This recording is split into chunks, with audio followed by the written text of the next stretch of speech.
Amin'ny fifaliana lehibe indray no azosoana rahatokantrantsika ny amin'izao anio izao a. Ny ambasadeur-ny Yahosoa Elia no mandroso atokantrantsika mitondra ny fampianarana anarana faharoa indray tsika ny amin'izao fotoana izao. Dia amin'ny firavoravoana lehibe no iarahantsika indray ary miarahaba manokana ny dada malalaka Yaya Vaza izay mampitondra an'izao teny izao a. Ary miarahaba manokana koa ny Yahosoa izay tompony fampianarana koa izay avy any amin'ny dada mala Yaya Va ary dia voninahitra ho anazy menaka.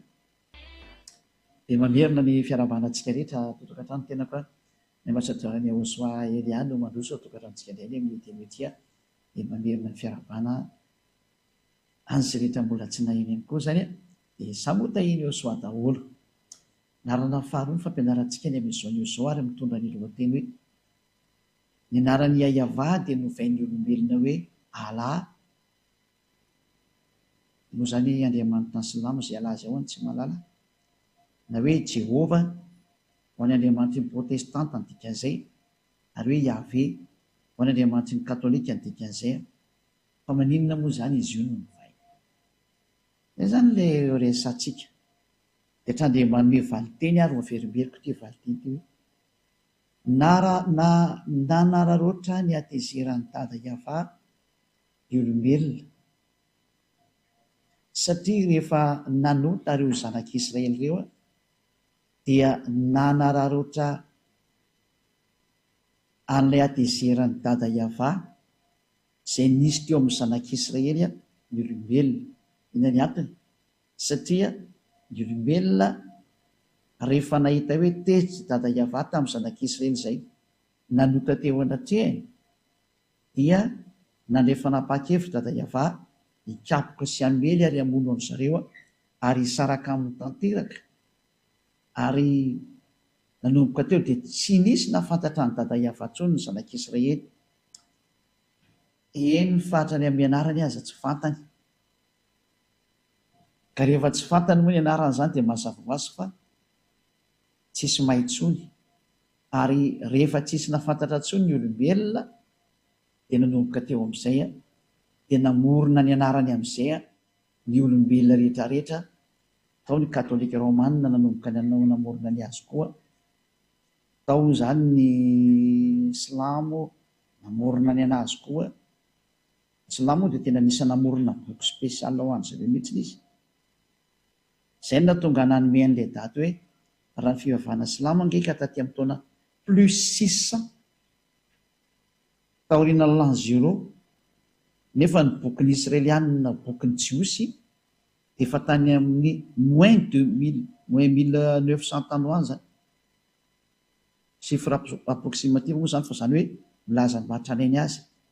Ny bokin'ny Mose zany dia efa tany amin'ny taona moins 1500 moins 1400 tany ho any.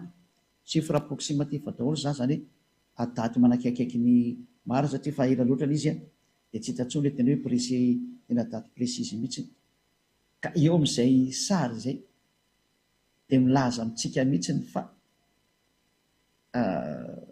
efa boky efa taty aoriana daholo zany ny boky misy. Raintsika ny katolika romanina dia tany nomboka tany amin'ny moins 100 tany ny tena nanjakanjakan zareo tao amin'ny fahatry Israel. Nanomboka nanjakazaka izy dia rariny zareo raha namorona. Ohatran'izay koa ny protestanta koa namorona ny azy izy taty aoriana ela be taty koa izy mba namorona ny azy. Zany hoe samy namoromorona ny azy teny daholo zany nanararoatra ny fisarahan'ny dada Yahva tamin'ny zanak'Israely satria tsy nahay niantsony eo Andriamanitra intsony ny olombelona. Dia teo ilay fanararotana ilay olombelona Israelianina izay resako izay tsy afaka niantso ny Andriamanitra ny satria ny atamin'ilay Andriamanitra ny Yahya Va dia nanararoatra daholo namorona anarana ny olombelona ary indrisy tonga hatrany amin'ny namorona boky mihitsy ny aza dia samy nanao ny azy zay.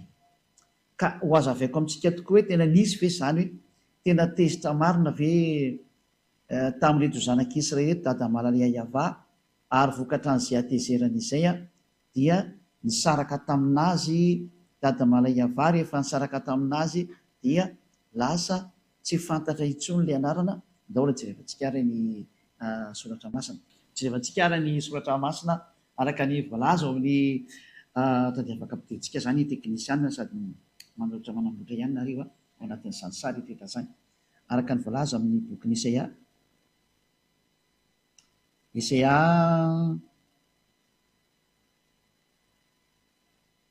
Isaia toko voalohany misy angeny tao jerevantsika voalohany Isaia toko voalohany mikasika ny amin'ny hoe ny atezerany dada Iava tamin'reto zanak'Israely reto zany. Raha mamety zany dia mahasoma raiketsaka kely zay ao mety tsara. Isaia toko voalohany dia vakitsika manomboka amin'ny andininy faharoa avy hatrany. Zao no vakitsika zany. Hoe eto zany tsika dia ahitany atezerany dada Iava tamin'ny zanak'Israely ary nanompo andriaman-kafa ry zareo ka izay mihitsy natezitra ny dada Iava ary nanao tsy mety izy. Zany hoe niantso andriaman-kafa reto Israelianina reto ary nisarahany dada Iava dia lozika be zany rehefa niala tokoa dada Iava dia niverina tamin'ny andriaman-kafa natsotsomo zareo izy ary hafa indray koa niditra teo. Any hoe tena mampalahelo mihitsy ny sara mitranga amin'ny olombelona ty fa izay no tonga antsika nanome an'ilay daty mihitsy ny ambasadeur-ny Elia hoe ity nge ny daty dia jereo tokoa fa tena nialanareo ny anarana mahafaka amin'ny fahotana satria mantsy ny tena marina io Andriamanitra io tena tsy tia fahotana izy ary tena halany mihitsy n'izany fahotana zany, tena tsy mety amin'ny mihitsy n'izay teny izay. Aleo vakitsiro nisy atoko fa 5:10 anomboantsika anazy aloha amin'izay resaka fahotana izay hoe tsy mety amin'ny mihitsy io fahotana io. Ka raha ianao zany mpanota, ny fivavahanao miteraka anao mpanota, ohatra mpanotanao rehefa tsy hay-havana iantsonao dia efa mpanota ianao. Raha vao miteny hoe Andriamanitra Abrahama ny Andriamanitra anao ka tsy hay-havana antsonao dia mpanota ianao satria io ny orizinal nantsony Abrahama. Ka raha misy olona manova an'izany dia efa tsy Andriamanitra Abrahama miaraka aminazy, lozika be nge zany. Na ianao koa hikomprendre an'izany hoe i Abrahama kosa ve tany amin'ny lamoiny 2000 tany ho any no nisy dia izy niantso hoe hay-havana tao anatin'ny bokin'ny Israely any. Dia misy ve olona mamorona boky hafa teoriana ity dia mamorona anarana hafa izy miteny hoe Andriamanitra Abrahama ihany no antsony. Ahoana moa ny ampitombona an'izany kosa ny aminao? Na ianao ngita dia mikomprendre hoe tsy marina ity sary ity. Ka noho ny amin'ilay tsy fahalalànareo no mahatonga ny Elia mampianatra ankehitriny hoe jereo amin'izay ny marina. Satria Elia ny raha namonjy dia tonga hamonjy ary tena hamonjy mihitsy ary manoro hevitrinareo mba ho voavonjinareo. Ao vaketsika nisy atoko fa 5:10 andininy voalohany sy ny faharoa iarahantsika mijery tsy mamaky hovonina ry dada Iava sy Josua. Endro ny tanany Iava tsy fohy fa mavonjy ary ny sofiny tsy lalidalaovana fa mary. Fa nielokareo ny hevitra mampisaraka anareo n'Andriamanitra reo ary ny fahotanareo no mampiafina ny tavany anareo ka dia tsy mihaino izy. Io zany no mazava be ny tena Andriamanitra fa io Andriamanitra io dia tsy mihaino ny mpanota novianoviana ary tsy mety mifandray amin'ny mpanota ary tena halany mihitsy ary mandingana mpanota mihitsy ny ary moa izy io. Nketsika jery tenin'Andriamanitra fa dia ho arahantsika araka an'izay mihitsy izy hoe araka ny bokyny mpaminany dao dia efantsika indray jery toko sy andiny hafa indray tsika tsika aloha hijery kely anankiray tsika aloha satria mampianatra dia tsy maintsy manomena ireo koa siny hoe koa misy tenty mba ho jerevantsika. Ao amin'ny Jeremia toko 4:10 dia andininy 9 sy ny 9. Jeremia 9:18. Jeremia 16 dia 9:18. 16, voilà. Mihetsika hijery an'ity teny ity indray. Jeremia 16 9:18. Fa izao no lazainy Iava. Ity zany le hoe teny milaza mihitsy hoe tena tsy manaiky zavatra tsy mety io Andriamanitra Abrahama io. Ohatra lehilahy iray manambady anankiroa na telo na efatra na dimy na folo na 20 na 30 efa fahotana zany amin'ny Andriamanitra Abrahama io satria ilay mpaminany faran'izay ny raha izay Israelianina satria hoe miaino ny tenin'ny mpaminany nareo dia ny mpaminany Israelianina farany dia lay antsoina hoe Yahosoa. Mbola ampianariko antsika mihitsy moa anarany Yahosoa io koa. Fa io ny mpaminany farany, tsy Jesosy zany ny anaran'izy io na Jésus. Non, c'est un faux nom zany. Anarana diso zany, anarana grika zany. Tsy mpaminany israelianina zany Jesosy zany. Any amin'ny grika azy zany Andriamanitra ny grika zany. Fa ny mpaminany israelianina farany Yahosoa no anarany. Zay. Ary zay Yahosoa zay mihitsy no namoaka fanambarana mihitsy hoe aoka ny lehilahy anankiray hanambady vehivavy anankiray, ary aoka ny vehivavy anankiray hanambady lehilahy anankiray, fa zany ny didin'io Andriamanitra Yahova io. Zay. Raha namboarina ozy ny olombelona dia lahy sy vavy no namoronany azy, ary lehilahy iray manambady vehivavy iray. Kaona moa zany nareo lasa manambady be dia be. Zay ny tenen'ny mpaminany farany hoe. Ary tsika tsy maintsy mihaino ny tenin'ny mpaminany israelianina. Tsy mahazo mihaino teny ankoatra ny mpaminany israelianina satria mpaminany israelianina no henoina. Ity amin'izay antsika rehefa avy eo fanao tsero itsy amin'ity Jeremia 16:3. Jeremia 16:9-18. Fa izao no lazainy avà tompony maro, Andriamanitry ny Israely. Indro atsahatra amin'ity tany ity eo masonareo sy amin'ny andronareo ny feo mifaly sy ny feo miravoravo, dia ny feon'ny mpampakatra sy ny feon'ny ampakarina. Mandeha mankany amin'ny israelianina zany le teny satria tezitra be dada Yahova. Dia tena ho atsahatra eto amin'ity tany ity izy eo masonareo ny feo mifaly sy ny feo miravoravo, dia ny feon'ny mpampakatra sy ny ampakarina. Ary raha ambaranao amin'ity firenena ity zany, dia zany teny rehetra zany ka ho izy aminao hoe nahoana moa Yahova no milaza zany loza mafy rehetra zany hamelezana anay? Fa inona moa no heloka anay? Ary inona moa ny fahotanay izay nanotainay tamin'ny Yahova Andriamanitray? Dia ity ny valiny lazao aminy hoe noho ny nafizany razanareo ahy, hoy Yahova, sy ny nanarahany andriamanikafa sy nanompoany azy sy ny ankofany teo anatreny, ary nafoizany ahy ny tsy nitandremany lalako, ary ny tenanareo koa ary nanao ratsy mihoatra noho ny razanareo. Zany hoe sady manompo sampo manao tsy mety zany. Fa ianareo aza samy mandeha araka ny ditry ny fo ratsinareo avokoa ka tsy mihaino ahy. Ena ny tranga ao amin'ny 1:20 ary ny faketsikeliana ny tranga. Ka dia horoahako hiala amin'ity tany ity ianareo, ho any amin'ny tany izay tsy fantatrareo na ny razanareo. Any no anomponareo andriamanikafa andro aman'alina, sady tsy hamindra fo aminareo mihitsy aho. Zay ny zavatra nabata. Vokatry ilay izy nanompo andriamanikafa dia nivadika tamin'Andriamanitra, dia tezitra io Andriamanitra io. Noho izany, raha vao Yahova no anarany, dia io Yahova io tsy tia Andriamanitra fa fangaro aminy, ka hovanao ny anarany. Rehefa hitantsika zany fa Yahova no anarany, dia tsy azo atao intsony ny miantso hoe Allah, satria izay ny Andriamanitra Abrahama. Tsy azo atao intsony ny miantso hoe Jehovah, tsy azo atao intsony ny miantso hoe Yahvé. Ny katolika romanina sy ny protestanta nefa nanala an'izay anarana izay, ary ny aiky izy fa diso ny anazy. Dia izany misy zany tonga saina izay mbola tsy mety ho tonga saina, fa mazava be ny ilay teny. Izay na tonga antsika nianatra n'ilay lesona tamin'ny voalohany hoe iza ny anaran'ny Andriamanitra Abrahama. Ka raha vao diso io anaran'Andriamanitra Abrahama io no ovainao zavatra hafa, efa mpanota ianao. Raha vao niantso hafa ianao zany dia efa klasy mpanota ianao. Tsy azo lavina zany fa teny marina nge zany. Rehefa tsy mino dia andany eno tsara efa ampianarana larana voalohany fa ho fampitohy moa tsy ny voalohany sy ny faharoa. Izay no mahatonga ny Elia manoro hoe teto no natonga anareo nanovana io anarana io. Zany hoe nisy nanararoatra ilay zava-nisy tao Israely. Nararoatiny sasany ilay zava-doza nitranga tao Israely ny amin'ny adezeran'ny dada Yahova tamin'ny israelianina, nisy nanararoatra ary dia novainy amin'izay zany anarana zany. Ka tonga eto ny zanaky ny tompon'ilay anarana, zanak'ilay Yahova, ilay misy miteny hoe nga misy Andriamanitra miteraka izany. Ka izay ilay tenin'ilay Andriamanitra Abrahama rehefa nandefa an'ilay mpaminany farany izy. Ka ny mahatonga ilay olona misy tsy mino an'izany mantsy, kefa diso hatrany ny voalohany nareo, ny hainao ilay Andriamanitra tsy izy nareo dia lasa Andriamanitra tsy izy nampianatrinareo zavatra tsy marina, dia tsy nenonareo intsony ilay teny Andriamanitra Abrahama tary amin'ny bokin'ny Israelianina.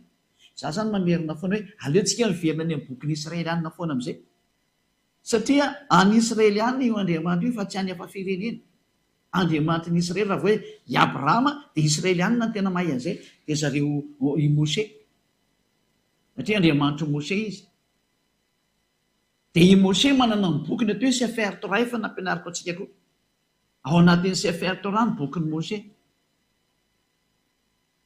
tsy azonao lavina mihitsy ary io sefer torah io tena ao anatin'ny teny jiosy io ny anarana hoe sefer tena teny jiosy mihitsy izany olo resantsika zay rehefa miditra amin'ny hoe mpaminany israelianina tsy maintsy horana dia voavoaka eto aminao koa hoe teny jiosy mihitsy nge ao anatin'ny lalàna jiosy nge zany teny hoe sefer torah zany anarana jiosy te anarana bokyny jiosy zany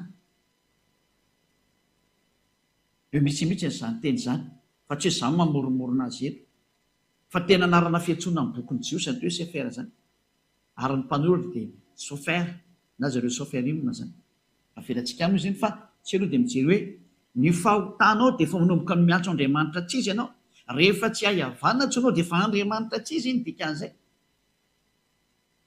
fa zay ny fahamarina ary mampanotanao sahady zay ary porofon'izany ianao manambady be diaibe raha olona ray manambady rosy telo sefatra na mijangajanga efa fahotana daholo zany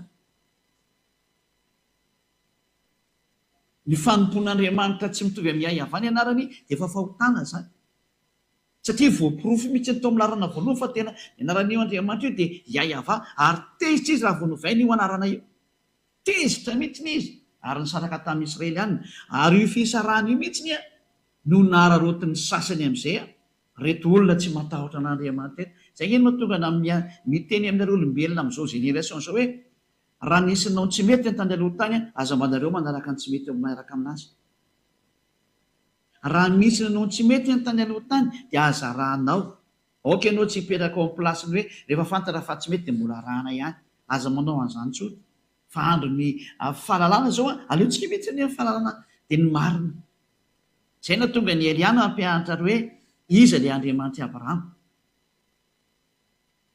ka raha vao novainao zay hayava zay a novainao hoe alana jehova na yave efa tsy mety na izy mety ho antsonao ihany fa reo moa zany tena azo zany hoe bebe mpiantso reo zany fa be diaibe ny miantso akoatran'io defa mazava ny teny dada iava hoe tena tena anareo mihitsiny tena tezitra aminareo mihitsy moa zany zay teny dia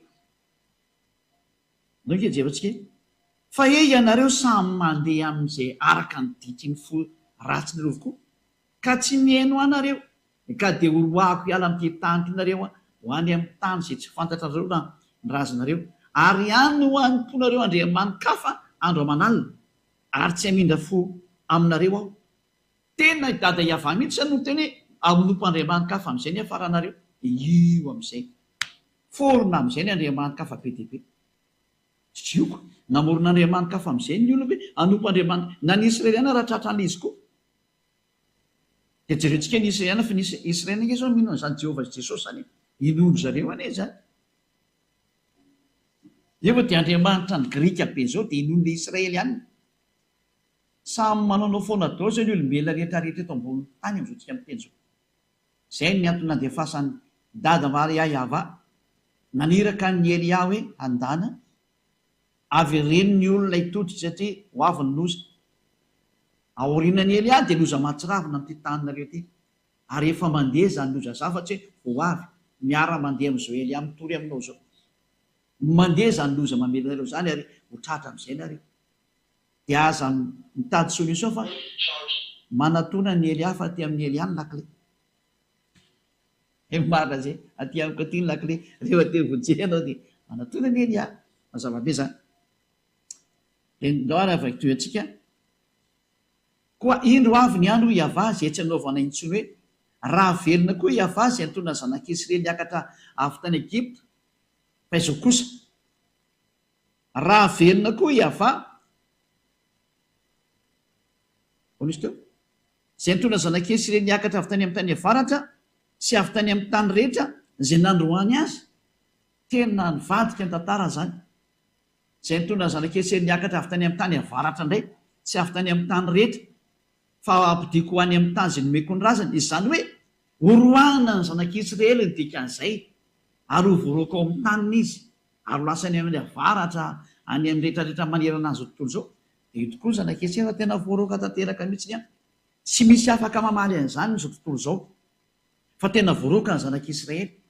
Inona moa izareo le naverina tamin'ny tany tao amin'ny taona 1822. Tamin'ny taona 1822 izy zanak'Israely vao naverina tamin'ny taniny. Araka ny tenin'Andriamanitra hoe raha verina koa hiavaka hamerina ny zanak'Israely hiala avy any farany avaratra sy hiala any amin'ny tany rehetrarehetra. Izany hoe fahampodinan'ny Israeliana hiverina amin'ny taniny zany no fahavianany eto indray. Izany hoe tena ny roahany dada hiavany zanak'Israely ary tena ho avy nefa ny fotoana miarenana anazy. Efa niverina zareo tamin'ny taona 1822. Saingy mbola misy jiosy be dia be any ipetan-dranomasina any fa tsy ao Israely. Reny ilay nisan'ny tadiavin'ny Elia mizotsika amin'ny teny izao hoe iverena ianareo fa nanao ny tsy mety any ianareo e. Izany mahatonga anareo voaroaka io. Dia mbola sy tonga saina ihany ve ianareo?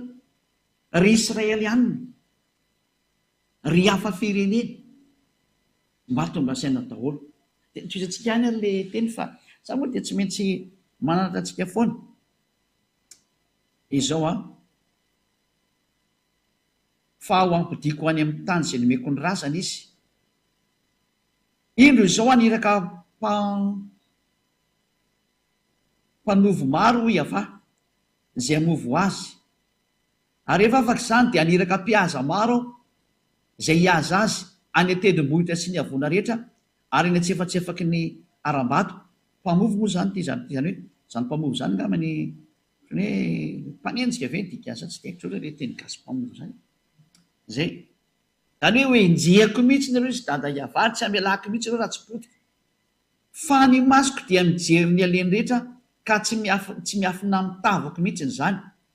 Ary tsy takona amin'ny masoko ny elony. Alohan'izany nefa dia ho valiko avy sasaka ny elony sy ny fahotany noho ny nandotoan'ny taniko dia ny namenoan'ny lovako tamin'ireo fatiny sampony sy ny fahavetavetany ireo. Tezitra mihitsy ny dada hiava na izay ny fahafatiny sampony mihitsy. Atezerana nge zany. Hoe samposampo fatiny sampinareo toy ny entinareo aty. Ohatr'izany. Nanompo Andriamanitra tsy izy ny zanak'Israely. Ratsy be ny zany. Za tena mampitodika ny sainareo rehetrarehetra ndao tsika hitodika. Fitiavana anareo zao. Andriamanin-kafa-daholo ny antsoinao rehefa tsy hiavana ny antsoinao. Andriamanin-kafa io ary mendrika no potehana koa ianao. Dia izay no mahatonga ny hoe ho arantsika amin'izay hoe nanomboka teo satria roany dada hiavany zanak'Israely tsy nisy nahay ny antso anazy tsony. Izay ny hafarany noho ny amin'ity andriamanin-kafa natsono zareo ty. Tena tsisy nahay ny antso anazy tsony. Indray jerevantsika amin'izay ny ten'Andriamanitra hoe tsy misy mahafantatra azy tsony ny olona. Dia ny zanak'Israely. Foana hatrany amin'ny famonjena ho an'ny zanak'Israely. Isaia toko faha-enina. Vakitsika indray ny Isaia toko faha-enina manao koa mendinin'ny faha-sivy. Ika vakitsika. Hoy izy, mandehanaka lazao amin'ity firenena ity hoe mandrenesa mandrakariva ihany ianareo ka nefa aza mahalala. Mijereva mandrakariva ihany koa ianareo nefa aza mahafantatra. Ataovy adala ny fon'ity firenena ity ary ataovy lali-dalovana ny sofiny ary ataovy mikipy ny masony. Fa andao ahita ny masony dia andre ny sofiny dia alala ny fony dia hibebaka izy ka ho sitrana. Eto izany ny tenin'Andriamanitra dia efa nametraka mihitsy ataovy adala ny fon'ireo olona reo. Rehefa avy ny menimenina izany dada hiava hoe ho aripako nareo fa tena nanompo sampo nareo. Niantso Andriamanitra tsy izy nareo. Nanao ny adalana faratampo nareo. Dia namoa izany raha tsy efa manao no foana daholo koa nareo. Rehefa tsy hahiavany na tsoinao dia efa manompo sampy ianao dikan'izay. Profon'izany efa ny alamy katolika romanina sy ny protestanta ilay anarany hoe Yavez'i Jehova. Fa misy mbola tsy nanala ny azy. Aty izy manana boky hafa mihitsy fa eo nefa tena mipetraka hoe raha tsoinao ny Andriamanitra Abrahama. Mahina tsy hahiavany ny tsoinao. Fa tena mipetraka aminareo izay miantso Andriamanitra ankoatra ny hahiavany io. Satria ny rahantsika nijery mihitsy ny originalina ilay anarana tao amin'ny bokin'ny Jiosy niraisika mihitsy ny hoe raha ny bokyny jiosy dia tany amin'ny taona moin 2000 sy ny hoe 1500 tany any bokyny i Abrahama sy Mose, fa raha ataontsika hoe raintsika tso ny boky hafa raha ny bokyny Silamo taty amin'ny taona plus 600 ty izy ary ny tokony ho arahantsika. Dia hoe tena mila mipetraka maso tsy miangatra sy tena be fitiavantsika hoe tena hoe raha tena nompon'ny Andriamanitra Abrahama maro ianao izy ny tokony ho arahana. Ny teny tany aloha tany ve zay teny Abrahama mivantana sy teny Mose mivantana ty izy mianakareo no nahita anazy voalohany iny, sa le tenin'olona taty oriana taty zay taty amin'ny taona plus 600 ty no tsara tsy miangatra tsika, na ny teny tao amin'ny katolika romanina sy ny protestanta fa saingy zareo efa nanalany azy. Fantahina mipetraka mihitsy izay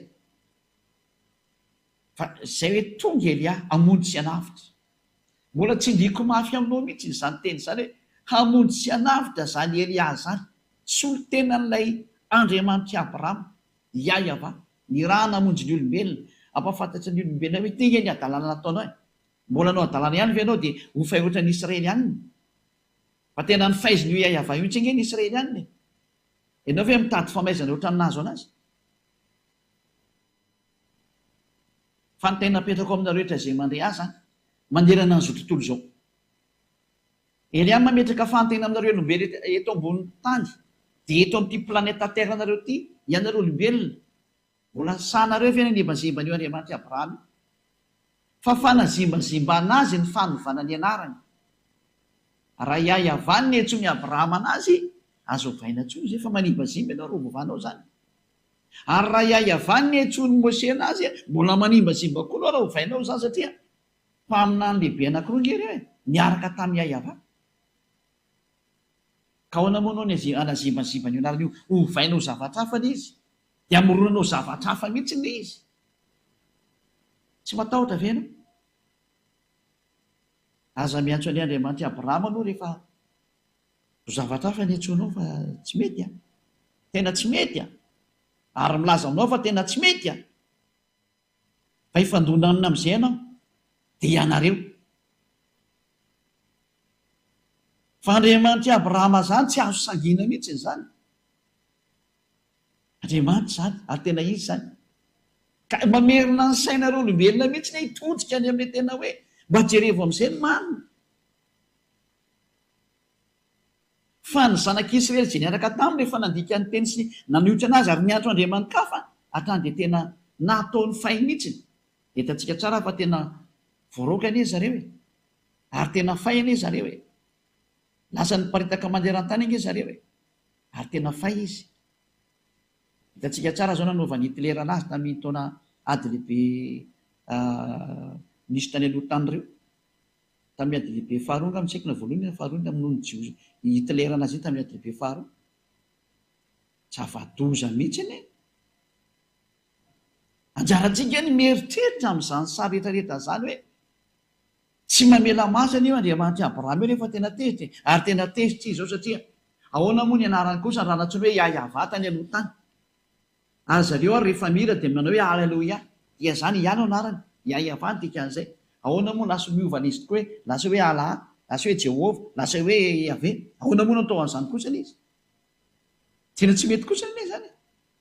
Ary profony tsy misy afaka fahotana ny olona, nefa ny eo Andriamanitra io tsy tia fahotana mihitsy io. Io ny vakitsika tao amin'ilay Esaia 1:20 andiny voalohany sy ny faharoa hoe ny tanany avady dia tsy feo fa mavonjy ary ny sofiny tsy ladalovina fahamarita. Fa ny elikoreo ny hevitra mamisaraka teo n'Andriamanitra nareo ary ny fahotanareo no mampiafina ny tavany aminareo dia tsy miaino anareo izy. Izany hoe io Andriamanitra Abrahama io zany dia miantso anao mihitsy hoe tsy hainao mpanota zany izy. Raha vao novainao io anarana io dia efa mpanota ianao ary izay no nandringana any Israely any. Raha vao novainao io anarana io dia efa nanota ianao, satria ny teny ny mpaminany Israelianina hoe ny voninahitro tsy meko ny hafa mihitsy ka tsy ekeny io Andriamanitra io mihitsy, zany hoe anarana ovaovaina izany. Raha vakitsika ny bokyny 10 Jiosy, raha niresaka tamin'ny Israelianina izy tamin'izay fotoana izay ka nanome ny fanekena voalohany izay nifanaovany tamin'ny zanak'Israely dia izao ny voalaza ny lana hoe aza manana andriamanitra hafa fa izao rery ihany. zay ny voalaza ao anatin'ny didy folon'io andriamanitra io mena zanak'Israely. Zany hoe tsy ekeny mihitsiny zany isy Andriamanitra hitobily anazy any na hovainao ny momba anazy. Rehefa iayavano anarany dia iayava hatramin'ny farany. Vakintsika amin'ny bokin'ny Exodosy, Exodosy toko fa 20:1 sy ny 4 ary ny 7. Dia nilaza zao teny rehetra zao Andriamanitra ka nanao hoe ty le tenin'ny Mose ty a. Ary raha vao mino any Abrahama ianao dia mino any Mose satria Mose sy Abrahama mitovy. Andriamanitra ray naniraka anazy mianaka. Ary raha vao mino any Mose ianao dia mino any Abrahama dia mino an'ity tenin'ny Yahva ty, le Andriamanitra Abrahama sy Andriamanitra Mose. Fa izao ny tenen'ny tato. Dia nilaza an'izao teny zao izy ao amin'ny bokin'ny Sefer Torah ny Jiosy. Araka ny Exodosy toko 20 hoe Shemot chapitre 20. Shemot moa zany dikany Exodosy amin'ny teny Hébreu. Izao ny hava-Andriamanitrareo izay nitondra anao nivoaka avy tany amin'ny tany Egypta tamin'ny trano nandevozana. Eo aloha zany dia efa nametraka ny définition io Andriamanitra Abrahama io fa io Andriamanitra io dia nitondra ny zanak'Israely nivoaka avy any Egypta tao amin'ny trano nanandevozana anazy. Apetraka aminareo rehetra izay miantso ny Andriamanitra anareo any nareo hoe nareo ve ilay andevo tany Egypta sa ny Israely any? Manontany tena daholo amin'izay rehetrarehetra na malagasy io na anglisy io na frantsay io na afrikana io na arabo io na sinoa io na japonais na amerikana hoe ianareo ve ny voalaza tamin'ity teny ity sa hafa? Dia voalaza ny ten'Andriamanitra fa ilay Andriamanitra dia tao amin'ny Israelianina mihitsy no niasa araka ny tenin'Andriamanitra Abrahama tamin'ny Mose hoe izao no hiava-Andriamanitra ao izay nitondra anao nivoaka avy tany amin'ny tany Egypta tamin'ny trano nandevozana. Raha ity teny ity zany dia mazava fa izay andevo no miaraka aminy ka andevo tany Egypta. Ka ianareo ve mba andevo tany Egypta? Ianareo rehetrarehetrareo ve mba nisy andevo tany Egypta? Fa izaho manokana aloha dia milaza fa tsisy andevo tany afa-tsy Israelina rery ihany ny andevo tao Egypta. Araka ny voalaza ny tenin'ny Andriamanitra ny Abrahama ary nisoratany dadabe Mose. Fa i dadabe Mose izay tena mpaminan'Andriamanitra dia niteny fa io Andriamanitra io dia nitondra ny zanak'Israely niala avy any Egypta tao amin'ny trano nandevozana. Raha amin'ny andininy 7:20 mantsy ny Exodosy 19:1. Tamin'ny volana fahatelo taorian'ny ialany zanak'Israely tany amin'ny tany Egypta dia tamin'ny andro zany no natongavany tany amin'ny efitra Sinay. Ao amin'ny efitra Sinay zany zareo amin'io, zareo Israelianina zany. Dia tao amin'io efitra Sinay io nanomezany dada Yavan'ilay didy folo an'zareo any Israelianina. Dia reto Israelianina reto zany satria ilay nivakiako tao amin'ny andininy amin'ny toko 9:20 teo. Reto Israelianina reto zany lay andevo tao Egypta dia ireo ilay nentina nivoaka. Dia ozy ny dada Yava hoe izaho no Yava-Andriamanitra ao ilay nitondra anao avy any amin'ny tany Egypta nivoaka avy ao amin'io trano nandevozana io. Mazava zany fa ny mahafantatra an'io Andriamanitra io dia ny Israelianina. Noho izany tsy maintsy ny bokin'ny Israelianina ny jerevantsika ny momba azy. Fa tsy azy hoe ary amin'ny boky tsy fantatra ary. Ka misy teny hoe izy io mba mahafantatra an'io Andriamanitra io fa nisy ny teny tamina, resaka tamina, misy ny seho tamina. Aza miditra amin'izany fa ny teny marin'ny Abrahama kosa dia misy mazava hoe izao ilay Andriamanitra Abrahama ilay nitondra anao nivoaka avy tany amin'ny tany Egypta. Nihetsoana zany Andriamanitra Abrahama zany Yahva nihetsoana taminy ao amin'ny bokin'ny Jiosy. Dia izay no tonga amin'ny teny hoe io anaran'ny Yahva io dia misy an'izao teny izao ao amin'ny andininy 7. Aza manana andriamanitra fa izao Yahva ihany. Zarery zany no Andriamanitra ao Yahva no anarako dia aza asiana andriamanitra hafa intsony akoatrana mazava-be izay. Eto zany Elia dia miteny amintsika mihitsy hoe aza miantso andriamanitra hafa intsony ianao fa ny anarako efa hainao Yahva no anarako. Ka aza miantso hafa intsony ianao. Nanina nefa nareo niantso hafa? Dia misy mantaiza moa ilay antsonareo? Dia samy mandinika e. Aza efa nanome santionina ny teo. Misy hoa miantso hoe ala, tsy izay ny anaran'ny Andriamanitra araka ny voalazan'ny soratra masina any Jiosy. Misy miantso hoe Jehovah, tsy izay ny anaran'ny Andriamanitra io. araka voalaza oatra masina ny jiosy bokyny Abrahama sy bokyny Mose sy aferitoran'ny jiosy. Misy miantso hoe Jehova tsy izay ny anarany io a, misy miantso hoe Yahvé tsy izay ny anarany io, fa ny anarany etsony ny Abrahama azy sy ny etsony Mose anazy dia mazava be hoe Yahvá. Zay mahafantatra azy tsara mihitsy zany Abrahama zany, mahafantatra azy tsara mihitsy. Andriamanitra Abrahama izy, Andriamanitra Mose izy, fa i Mose moa tena nizingizina mihitsy ny amin'ny fahalalana azy, tena fantany tsara mihitsy. Satria raha miteny hoe Andriamanitra Abrahama dia mahafantatra azy Abrahama, Andriamanitra Mose dia mahafantatra azy Mose. Iza ny anarany? Yahvá no anarany. Dia ahoana nefa nanao nanova? Fanontaniana apetraka aminao, nanina anao nanova? Iza no teny taminao ho vao io? Iza no teny taminao hoe hovainao io?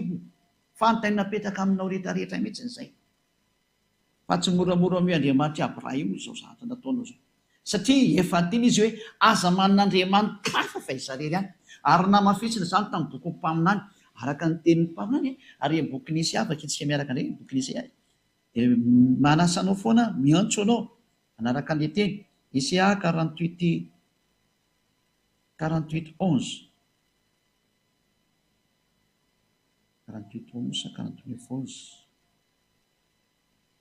48:11 izao ny voalaza: no ny tenako, eny no ny tenako ihany naovako an'izany, indrisy lotoina ny anarako, fa ny voninahitro kosa tsy omeko ny hafa.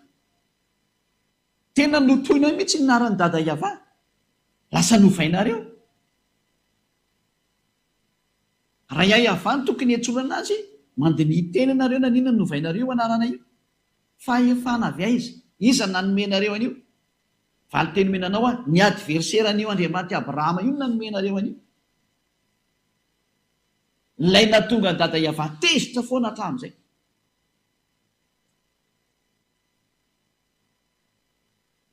Ary vokatry ny atezerana dada Yahvá amin'izay a, teo amin'izay nareo nanararoatra. Rehefa tezy dada Yahvá dia nisitaka tamin'ny zanak'Esy, tsy nety niaraka tamin'ny tsony a. Teo amin'izay nareo a ny olombelona tena nampalahelo mihitsy ilay zavatra niseho. Nalain'izareo amin'izay dia namorona anaran'Andriamanitra amin'izay izy. Teo daholo ny nivoahan'ny anarana be dia be natsoinareo olombelona. Oka daholo ny karazan'Andriamanitra be dia be. Indrisy mampalahelo. Izany hoe nararotiny sasany ilay fisitany Yahvá malala tamin'ny zanak'Israely, Yahvá ilay Andriamanitra Abrahama, ilay Andriamanitra Mose. Rehefa niala tamin'ny zanak'Israely izy fa tezitra, dia nararotina amin'izay ilay fialana. Satria tsy nahafantatra azy intsony ny zanak'Israely, dia nararotina koa ilay tsy fahalalana, dia novaina amin'izay ilay hoe Allah, Jehova, Yahvé sy ny maro samihafa izay tsy voatanisy. Misy mamorona be dia be any. Fa reo moa no tena malaza reo, dia izay natonga ny hoe tiany santionany ity. Fefa be dia be izany ankehitriny. Mampalahelo, mendrika ny potehany izao tontolo izao. Ary tena rary ny raha ho potehana amin'izay nareo. Rary.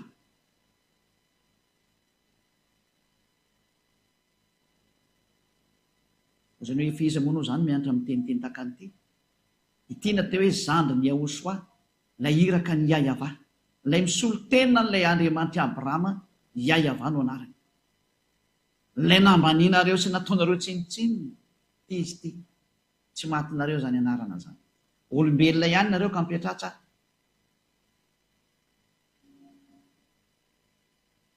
Fa ny tompon'ny aina no miresaka aminareo. Ary ny tompon'ny fanahy. Tsy moramora zao nataonareo zao. Naninona nataonareo an'izao ny Andriamanitra maro? Manao revitra ely aho hoe rehefa tsy teo rigana, raha tsy teo aripaka, verena amin'ny Yahvá nareo. Fa tsy misy manam-pahefana amin'ny teny-tany teo fa tsy Yahvá rery any. Izy ny Andriamanitra Abrahama, Andriamanitra Mose. Manolo anao hitodika anao riverina. Mba tonga izay. Isaiah toko fa teny moa zany 4:20 no vaketsika. Isaiah 64 hoe nanomboka tsy misy niantsona rany dada iavantsony ny olona satria tsy afaka miantsona rantsony satria tsisy famonjeny intsonona ny zanak'Israely. Tsy misy afaka miantsony anarany. Isias 64:6 tsy misy miantsony anaranao na mifohy fikitra aminao fa efa nanafina ny tavanao taminay ianao ka nandevona anay noho ny amelokay. Tsy afaka miantsontsony ny anarany dada Iavany ny olombelona dia ny Israelianina. Tsy misy miantsony anaranao tsony na mba hifoha maraina ka hifikitra aminao.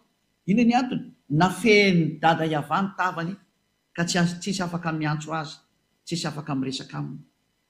Zay ny zava-misy zay. Nampalahelo ilay tantara. Tena nampalahelo mihitsy. Ohatsika jery tenin'Andriamanitra fa vokatry ny atezeran'ny dada Iavaza dia mbola nitoy ihany ny teny hoe tsy nahafantatra azy tsony hatrany amin'ny zanak'Israely. Zany hoe vakitsika ny tenin'Andriamanitra ao amin'ny bokin'ny Jeremia 4:22. Jeremia 4:22. Dia miara-mijery indray izany tsika zay. Jeremia 4:22. Angeo vakitsika ny teny.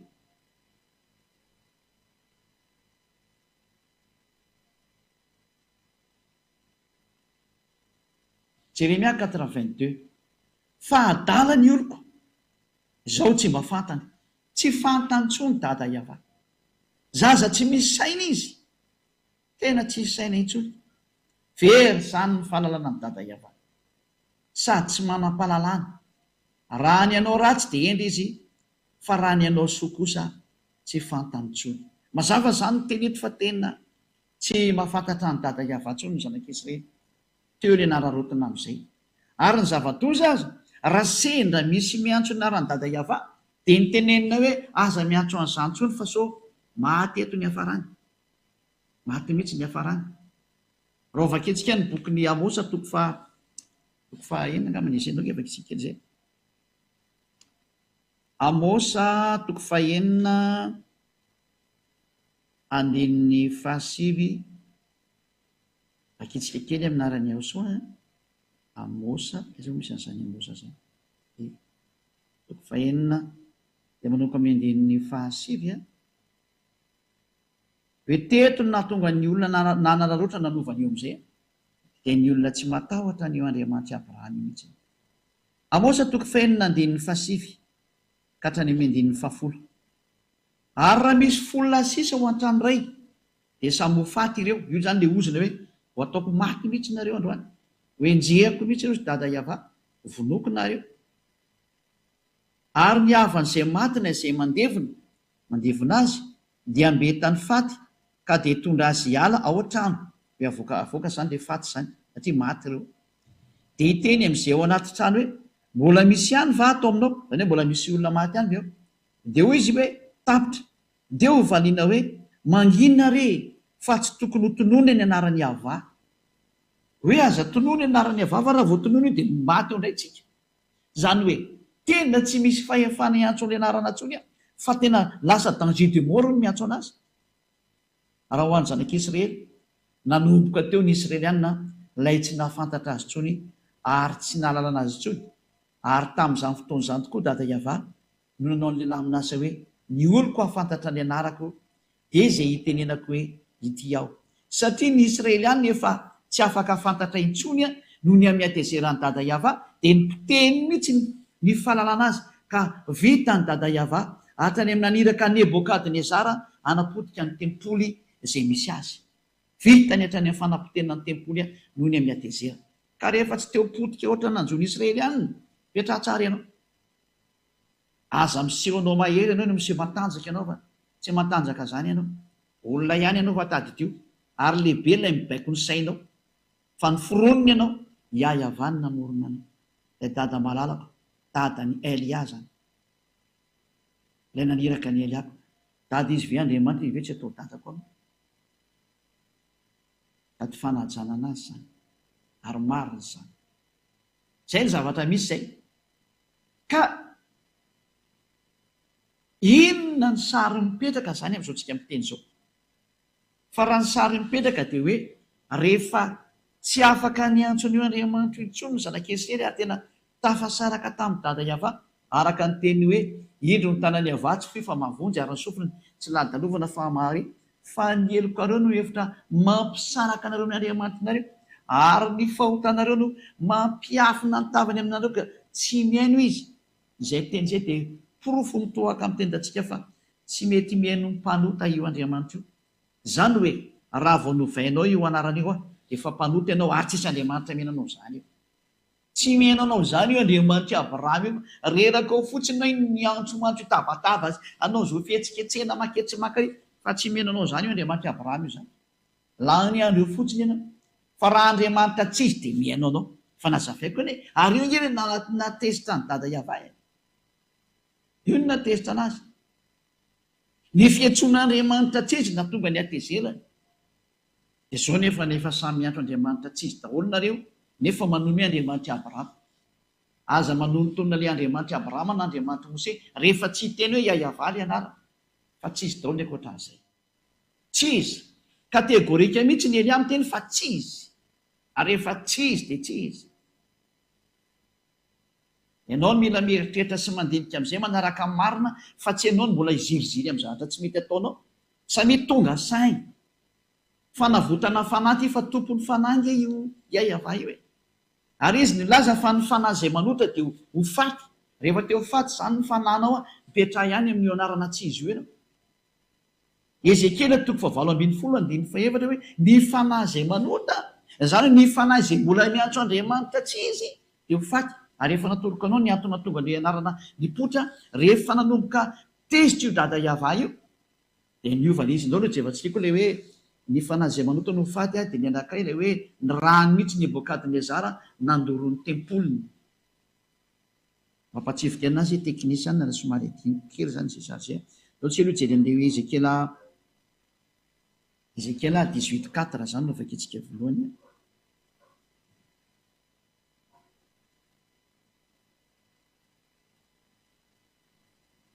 Ezekiel 18:4 indro ahy ny fanahy rehetra toy ny fanahy ny ray dia toy izany koa ny fanahy ny zanany samy ahy daholo ireny. Ny fanahy izay manota no faty. Zany hoe raha misy fanahy manota zany dia ho faty io fanahy io.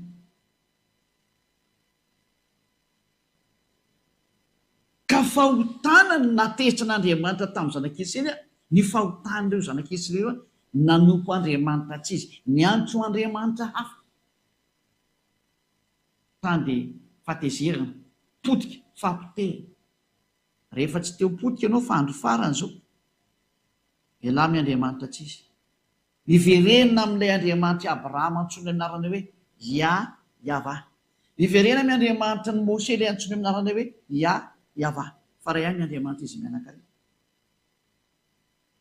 Tena fitiavana izany teneniko izany.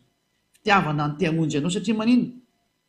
Efa mandeha any ny loza-melanareo olombelona. Efa misy eo ambony lohanareo, efa misy eo ambanin'ny taninareo, efa misy eo akaikin'ny tongotronareo. Efa mandeha ny daholo ny loza. Teny amin'ny rivotra efa misy. Feno loza amin'ity taninareo ity amin'izao tenenako izao. Ny fikapoana eny aminao iny sisa ny andrasanao. Rehefa tsy hitodika ianao dia amely ireo. Dia mbola misy fotoana maizany fiainana. Fa fitiavana izany ataon'ny Elia zany. Tena fitiavana izany. Mbola misintona anao foana hoe mba miverena fa ampy izay. Nanome porofo za.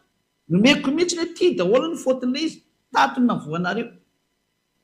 Mbola jerevantsika daholo izany rehetrarehetra zany hoe menoa ny tenin'ny mpaminany Israely ihany. Zao hoe jerevantsika hoe tena ny potehiny dada Iava amin'izay hatrany amin'ilay tempolony. Rovakitsika ny bokin'ny Jeremia fimy izy 52 amin'izy. Jeremia 52:11 angambany izy hoe potehiny dada Iava mihitsy ny tempolo tao Jerosalema. Hoe Jeremia 52 angambany izy indray zao. Teo amin'ny andininy hoe vakitsika manomboka amin'ny andininy fafy. 52:7 ka hatrany amin'ny Jefia France 7, 8, 9, 10, 11 angambany izy. 10.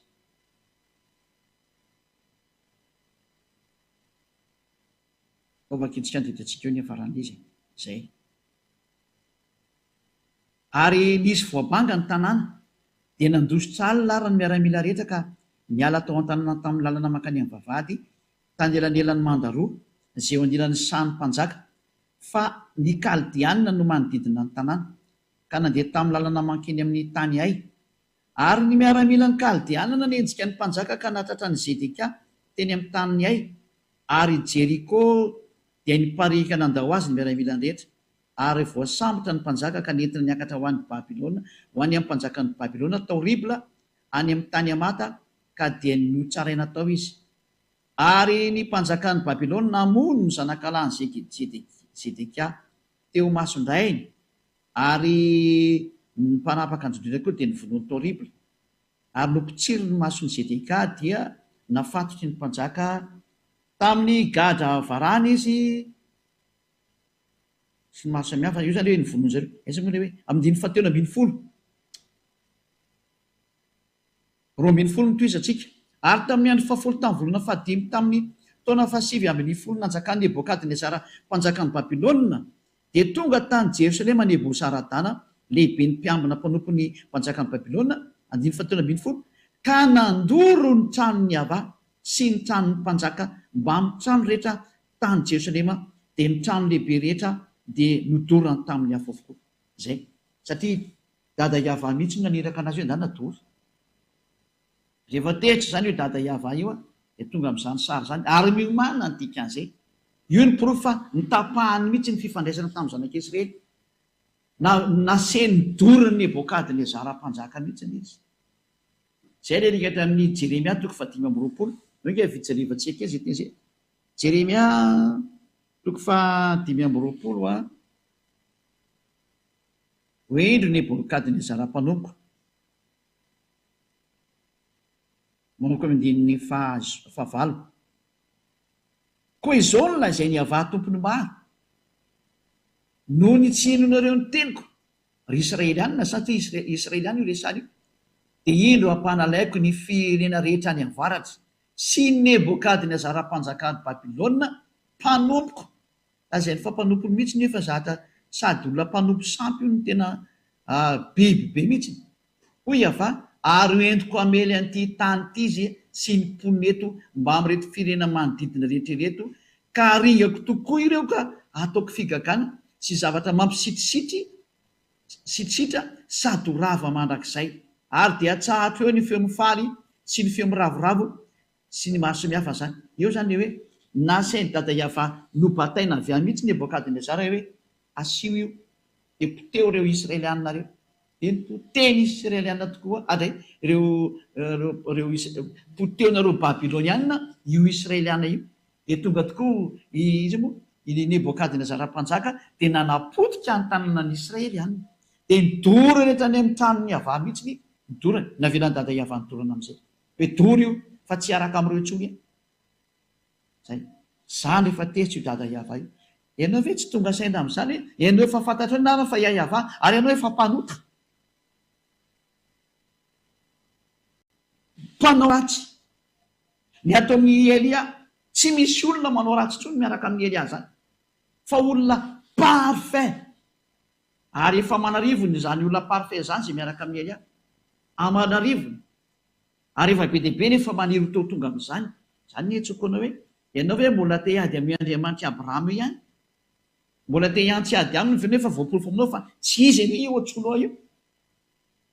Andriamanitra tsy izy anie io ohatronao io. Mbola tsy tonga saina ihany ve ianao?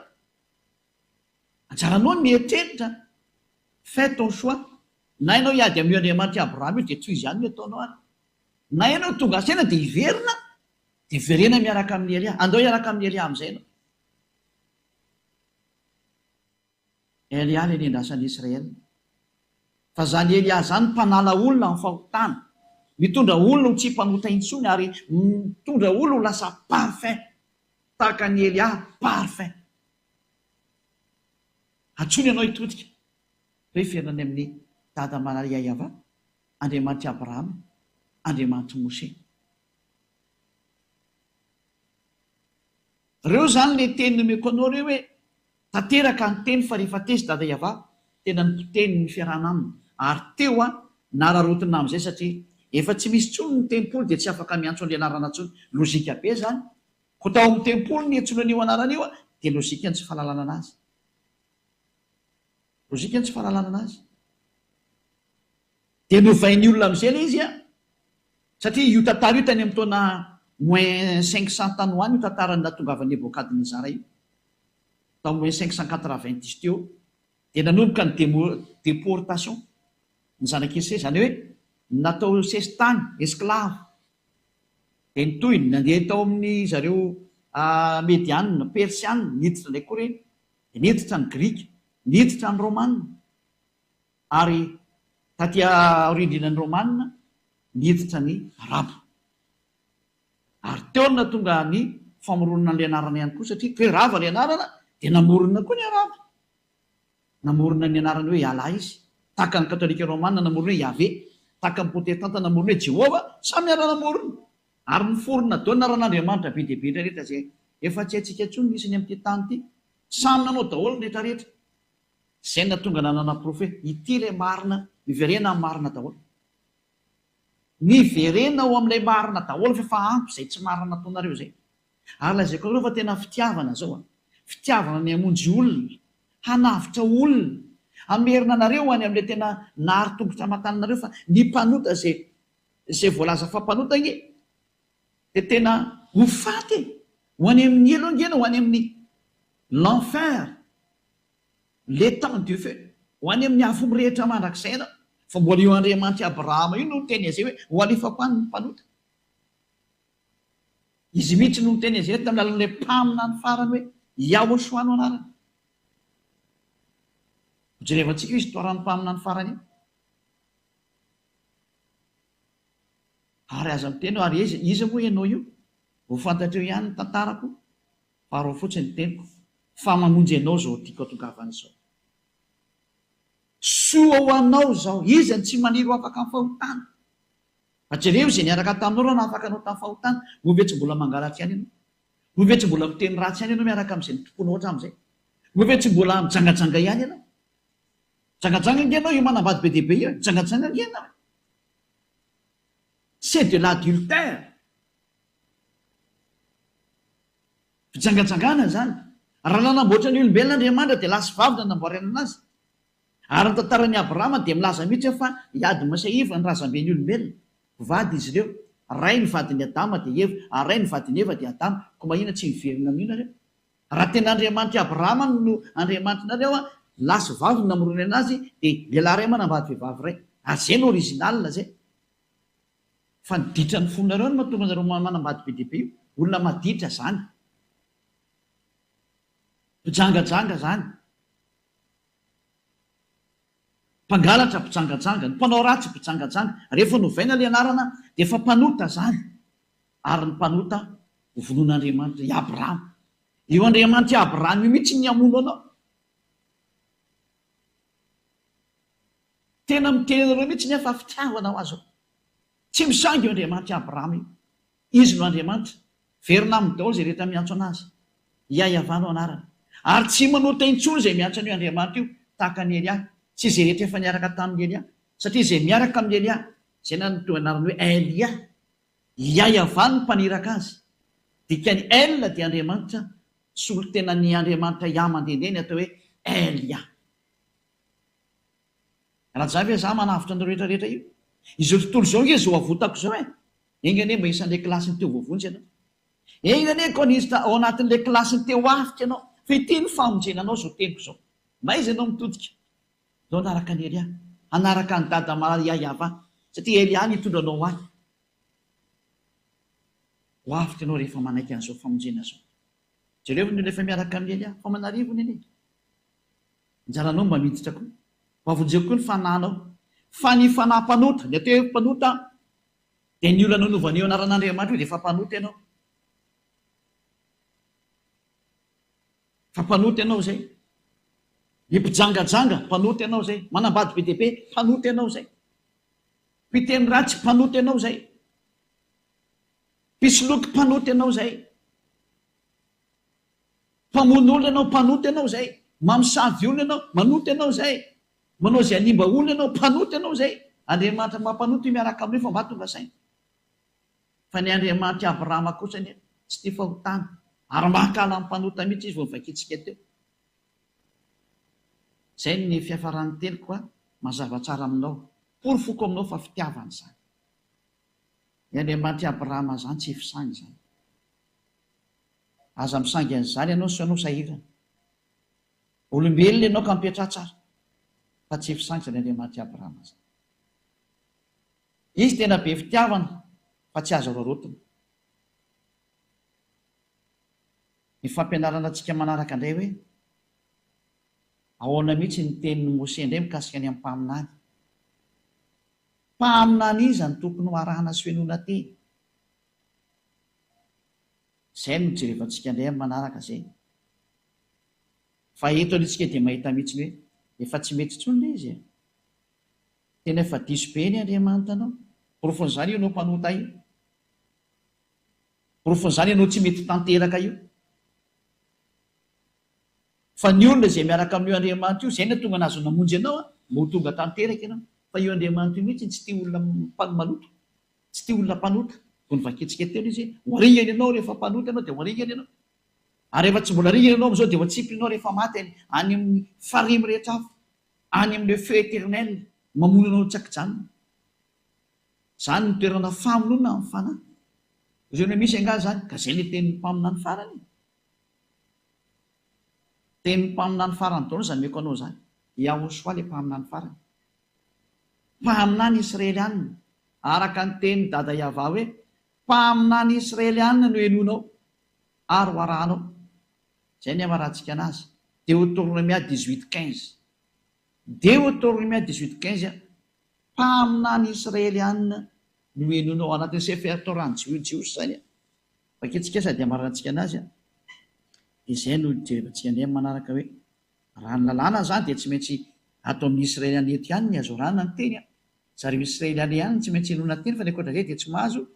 Deutéronomia 18:15. Eo avarantsika ny teny ho voninahitra dada Yahva sy Joshua. Mpaminany avy eo aminao dia avy amin'ny rahalanao tahaka ahy. Zany hoe mitovy aminao izy Mose, ka izaho taranaka Israelianina. Israelianina ohatra anaty dikan'izay. Hitarika an'izareo izy zareo any anefitra amin'io fotoana io. Izao. No hatsanga ny avy Andriamanitra ho anao, ary izy no henonareo. Zay. Io mpaminany Israeliana ihany zany no azo henona zany. Fa raha vao tsy Israelianina dia tsy azo henona. Refeso indray ny mpaminany miresaka aminareo. Iza ny mpaminany miresaka aminareo? Dia samy mandrefy ny azy tsika. Ianahy zao dia tena mpaminany Israelianina mihitsy ny ihany no arahako hatramin'ny farany. Araka ny tenin'io Andriamanitra Abrahama io. Zay no hoe tenin'ny Andriamanitra Abrahama Yahva, ary Andriamanitra Mose Yahva. Mpaminany Israelianina. Izay no jerevantsika sy ny tohin'izay satria fahonjena mandrapa tonga antsika any amin'ilay mpaminany farany izay atao hoe Yahoshua no anarany. Fa zany ny tena mpamonjy zany, mpanavitra zany, iraka farany meny dada Yahva ho amin'ny fanavotana ny olona. Dia miraso antsika izay nandresy nanaraka ho tahiny Yahoshua ny antsika rehetra, ho tahiny dada Yahva. Satria tao amin'izany Yahoshua zany nahazoana ny famonjena. Izay ilay ho hazavaintsika mihitsy izay. Ho ampahafantarana antsika tena nisy mihitsy ny lamin'asa-pamonjena. Ary ho jerevantsika hoe nakaiza ty tenin'ny dada Yahva ty, raha monjy ny olona izy aiza ny teny misy anazy. Efa mazava fa tao Israel. Satria Andriamanitra Abrahama izy dia lasa Andriamanitra Mose. Io zany ary amin'ny taranak'i Abrahama nakany amin'ny Mose no misy anazy. Satria ireo no nafantatra ny anarana. Ary ny Andriamanitra Mose, rehefa mino amin'ny Mose zareo dia tsy maintsy mino ny Andriamanitra Mose. Ka ny Andriamanitra Mose dia ao anaty Sefer Torah. Ary ny Sefer Torah dia miteny hoe Yahva zany Andriamanitra zany. Fantany napetraka hoe inona zany no tokony atao rehefa resy lahatra. Dia arao foana ny fampianarana. Fatoranao dony atonao fa zao ny teniko aminao mandarany Elia. Hatrany dia andao hiaraka amiko. hoe za hamonjy ny fanahiko hoe za tsy hamonjy tsy hanarin'ny fanahiko fa amonjy andaozy hamonjy ny fanahny miaraka amin'ny adoly am'izay manerana an'izao tontolo zao onjeo ny fananao fa ny fanahy zay manova anarana dia ho faty ozy dada iava araka ny teny ny mpaminany Ezekely mpaminany Israelianina zany ary ny mpanota rehetra tsy mihaino anareo zany ozy dada iava ary izy tsy azonareo terena fa tsy mihaino izy tsy misy an'izany hoe mivavaka dia mifona dia mivavaka dia mifona dia manao ny ataony dia mifona dia manao ny ataony tsisy Andriamanitra ny teny an'izany fa ny mpanota dia ho anefako any amin'ny farihy mirehatra afo ny teneny fandringanana fatezerana mirehitra zany ny miandry ny mpanota ohatra anareo io dia nareo mpanota rehetrarehetra amin'ity planeta terre ity mpanota daholo nareo lombelona rehetrarehetra tsy misy afaka na ny ray azana onjeo ny fananareo nao anaraka ny Elia efa afaka itsika dada malala iavao nambarako ny teninao ary tamin'ny fitiavana sy ny hery be avy any aminao ny nanam-porofona zay mbola ianao ihany koa ny manam-porofo satria teninao avokoa zao fa tena fitiavana ny teninao nampisinao miariary amin'izay fa tenenao ilay Andriamanitra Abrahama nasianao miariary hatrany amin'ny anaranao ary nasianao miariary natao hitapoko hitam-pirenena fa tsy mahay manota zay miaraka aminao zao Elia ny rahanao zao mihitsy ny vavolombelona sy izay rehetra efa nataonao hita maso manaraka dada iava malalo sambatra zay tafaraka aminao fa tena voasoratra ny amin'ny lanitry ny lanitra ny anarany tena avitra izy ary ho tonga soa ny amin'ny lanitry ny lanitra vonjeo zay mandre an'izao teny zao avoto dada iavao fa lo hivavaka zay trano tady ianao vonjeo ny tsirairay avy fa tena fitiavina ianao tonga ny ano tsy maintsy ampahafantarana ny olona marina mba hiverenanao any aminao satria mandeha ny fandringanana efa mandeha ny mpandringana dada iavao vonjeo zay mbola azo vonjena avoto zay mbola azo avotana atao maimiaino zay mbola afaka mandre voninahitry no mandrakizay sorabetsaka dada mala iavao minarany Yaosua amen dia mirary esotsiketra samy tenao soa ho amin'ny fitoza fampianarana manaraka ary ny hatsarany dada mala iavangy ho aminareo tsiray avy ho amin'ny manaraka indray velomatoa